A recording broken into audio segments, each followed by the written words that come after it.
Synchro, hein. Ouais. J'ai pas le nom de la musique, mais c'est la musique électro quand même, parce que c'était un rythme fou et en même temps cadencé. J'ai le sentiment d'avoir été électrique en même temps cette année. Donc ce serait de la musique électro. Moi. Je vais dire le truc inverse en fait. Tout cool. Comme tu sais, je fais du yoga parce que j'ai fait moi partie de... Voilà. On est la team yoga. On est la team yoga et donc cette année Chopin. Chopin le matin. Ah ouais. Chopin le matin, ce qui est le pendant de ton électro, Ouais, tu vois ce que je veux dire. C'est vrai. Et je sais pas pourquoi, j'ai décidé que le yoga sur les petites sonates de Chopin, c'était bien le matin pour partir en journée électro. Ouais. La taxe d'Ukraine. On a gagné à l'Assemblée nationale, donc une taxe, 2% pour les ultra riches qui possèdent plus de 100 millions d'euros, de quoi renflouer les caisses de l'État avec 20 milliards d'euros à la clé. C'est pas mal qu'on a gagné à l'Assemblée nationale, mais malheureusement le Sénat qui a voté derrière n'a pas enclenché, et donc on attend le nouveau passage à l'Assemblée. Et puis je pense qu'il y a quelque chose qui est monté sur cette idée que c'est quand même aux ultra riches de commencer à mettre au pot parce qu'ils contournent l'impôt. En fait, ils payent pas les impôts comme nous tous là. Alors moi j'allais dire la sécurité sociale de l'alimentation qui a été votée au moins en commission. Et puis ma plus grande victoire, c'est quand un journaliste coréen m'a appelé pour parler de la sécurité sociale de l'alimentation. Ça quand même, je me suis dit tiens, ça intéresse, y compris à l'autre bout du monde. C'est une super proposition. Ouais. La SSA, j'adore. J'en parle tout le temps. Ouais. C'est aussi une victoire parce que pour une fois j'ai l'impression de jouer en offensive et pas en défense. Ça portait une idée voilà, qui nous raconte un peu ce que sera le monde demain. Et ça c'est quand même très chouette, ça fait du bien quand on est ici à éviter le pire que d'avoir des moments où on peut imaginer le mieux. Voilà. Donc pour moi c'était une victoire. Culturelle, parce que plus que législative, mais en tout cas culturelle. Spontanément, l'affaire de la loi Duplon et le vote de la motion de rejet par le député Dive, lui-même porteur de la loi ici à l'Assemblée nationale, ça c'est quand même, c'est vraiment un contournement scandaleux. Voilà. Et tout ça pour éviter une discussion en direct devant les Français sur les effets poison de cette loi, sur l'effet sur notre santé, sur la santé des écosystèmes. Je pensais qu'ils avaient exploré tous les contournements possibles que la Constitution permet. Ben non. Et là ils nous ont montré qu'ils avaient encore des cartouches pour tourner la démocratie. Et ça, moi, je trouve que c'est un des scandales de l'année. Ouais. Moi, j'hésitais entre Betaram et le scandale des retraites. Entre sûr. les deux, mon cœur balance parce que, bon, Betaram... Et puis ça passe en fait, c'est ça qui est fascinant. C'est-à-dire qu'on a quand même un Premier ministre qui est pris la main dans le sac, d'avoir couvert des agressions sexuelles institutionnalisées. Et ça passe. Et ça, moi, je trouve que c'est un vrai scandale. Mais j'hésite avec le scandale des retraites parce que c'est Bayrou qui dit le Parlement aura le dernier mot, on va écouter les syndicats. Et en fait, tout est totalement fermé. Donc moi, je trouve ça scandaleux dans le rapport à la démocratie. C'est vrai. Il y en a quelques-uns des scandales quand même. Un paquet, ouais. Moi j'ai un parlement. Et là on revient au yoga, tu sais. Ouais, il y a le yoga, Non, franchement il y a le yoga. Non mais c'est vrai, vraiment. Moi c'est ce qui m'a permis le matin de me lever et de partir de bon pied. Mais j'ai un parlement de circonscription avec des habitants qui participent à mes travaux parlementaires. C'est 5 samedis par an. Et à chaque fois je repars avec l'énergie des gens. Et donc moi c'est ce lien avec les gens qui fait que je tiens. Voilà. Parce que par moments c'est raide. J'ai la même réponse que Charles. Non mais c'est vrai en plus. Moi souvent c'est dans ma circo. Je reviens de là et souvent j'ai beaucoup d'énergie.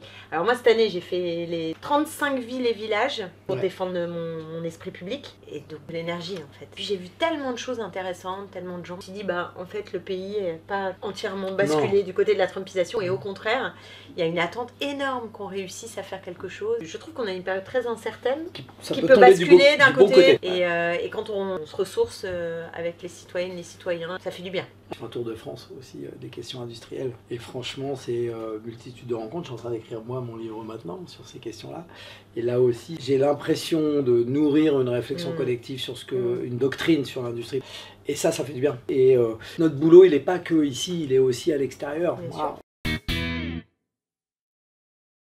Je pense que moi quand même, un des moments les plus émouvants, je me retrouve un soir dans un collège qui est occupé par un collectif Pas d'enfants à la rue, avec 50 personnes, 30 enfants. Je fais l'interface entre la police, les militants associatifs, les familles. Je fais une négociation âpre avec le préfet et 23 h le préfet lâche et trouve 50 places d'hôtel pour les 50 personnes pendant 15 jours.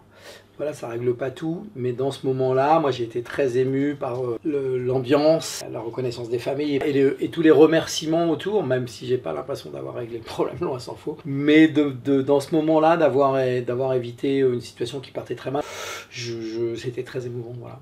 Moi, je trouve quand on a gagné la bataille avec Sébastien Pétavy sur les fauteuils roulants, c'est vrai. Moi j'ai trouvé que c'était un moment hyper émouvant dans l'hémicycle. C'était très fort. Une belle victoire parce que là aussi ça racontait plus que cette question. C'était aussi l'entrée de la vraie vie, je trouve, dans l'hémicycle. Puis Sébastien, ce qu'il incarne sur ce combat-là, je trouve que c'était quelque chose de très, très fort.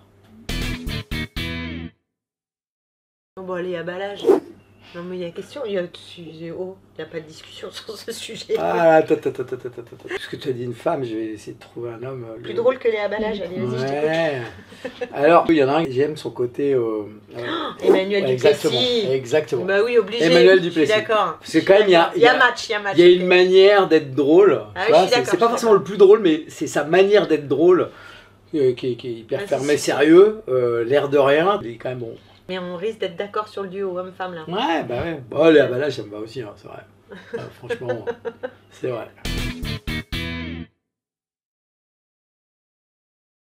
On est obligé d'en choisir un. On peut pas tous les faire partir d'un coup, non?